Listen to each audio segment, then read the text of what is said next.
In today's private placement world, there are tons of brokers out there who will take any proof of funds they can get. Happy to finally find an investor. These inexperienced brokers promise the world, all for a shot to get rich quick. This leaves the investor and the other brokers thinking a deal is in the works, when there is nothing backing their claims. The reality is, most assets cannot work in private placement. Unfortunately, due to the ignorance of the many in the business, hundreds of worthless compliance packages are accepted every single day. Though wasting your time on deals that never close is frustrating, going to jail is far worse. You might ask, what does jail have to do with introducing an investor's application to a private placement program? Well, what if these assets are fraudulent, connected to criminals, or part of an identity theft operation? The fact is, you are implicated in the crime by transmitting fraudulent documents.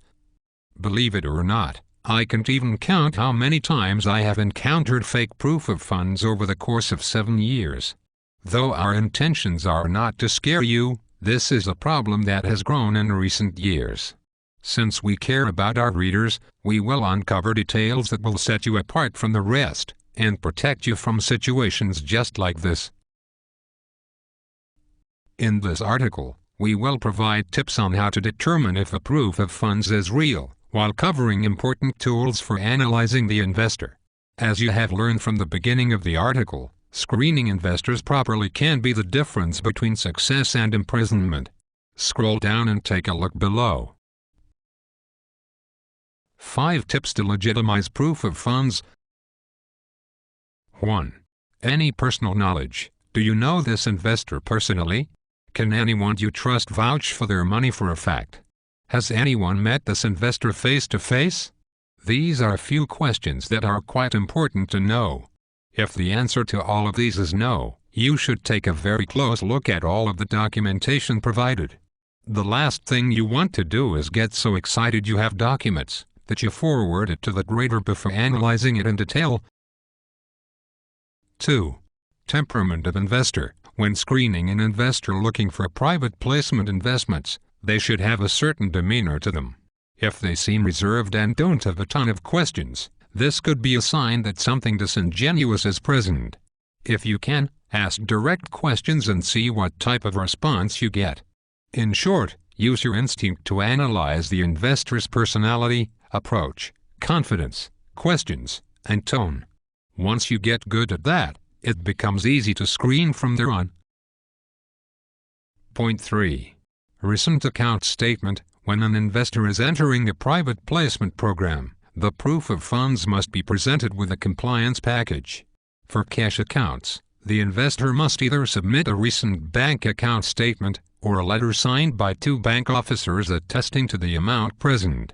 Once you get either of those documents, take a close look for little errors or inconsistencies. Real bank statements never have errors and are always the same.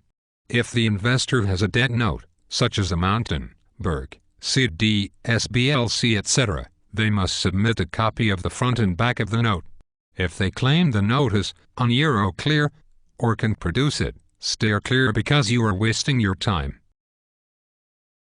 Point 4. Letter from bank officer. After you get the proof of funds, and it is confirmed by the grader you work with, many trade platforms still require a bank confirmation letter. This is a letter from the bank stating that they will cooperate with the account holder's requests when needed. In many cases, this is a letter from the investor's bank confirming they will send a Montana 760 upon the request of the client. Without this letter, most real platforms won't even entertain the investor. The reason is, no matter how much money is in the account, if the banks don't cooperate, nothing will ever get done. Point 5. Professionalism of compliance package. As silly as it sounds, all of the real investors I have met over the years have submitted very well-organized packages. If the package you receive looks aesthetically perfect, all of the documents are there, and the pictures are crystal clear, then you may have a good investor. On the other hand, if the package comes in several emails, it looks average, and there are incomplete sections, 99% of the time you will get nowhere. If you do have an investor that passes through the screening tips we have provided above, it still is on time to celebrate. Point 5. Proof of funds that waste your time. 1. SKRs, safekeeping receipts, are nothing more than what they sound like, a receipt. Though they can be backed by cash, in most cases an SKR serves as a proof of hard assets. If you get an SKR from an investor, ask them what it is for, or what it is backed by. If it is an asset your trader accepts, ask for the supporting documents, because an SKR is really worth nothing by itself. 2. Junk bonds. These are all over the private placement business, and are completely worthless in most cases. Examples of junk bonds are Venezuelan bonds, Brazilian bonds, corporate bonds, Japanese bonds, and other similar assets. In most cases, you should steer clear of investors with these assets, because usually they never even existed. Point 3. Hard assets. If you find an investor with billions in precious stones, metals, real estate, or other illiquid assets, don't think it's that easy. The easy part is finding someone with hard assets looking for a private placement. The hard part is finding a real program that will hypothecate and trade the asset at an LTV, loan to value. For more information on hard asset investing, click on the article, Using Hard Assets for Private Placement Investments. 4. Promissory notes. These notes have flooded the private placement business, and in all honesty, it is rather humorous. A promissory note is just what it sounds like, a promise to pay someone at a later date.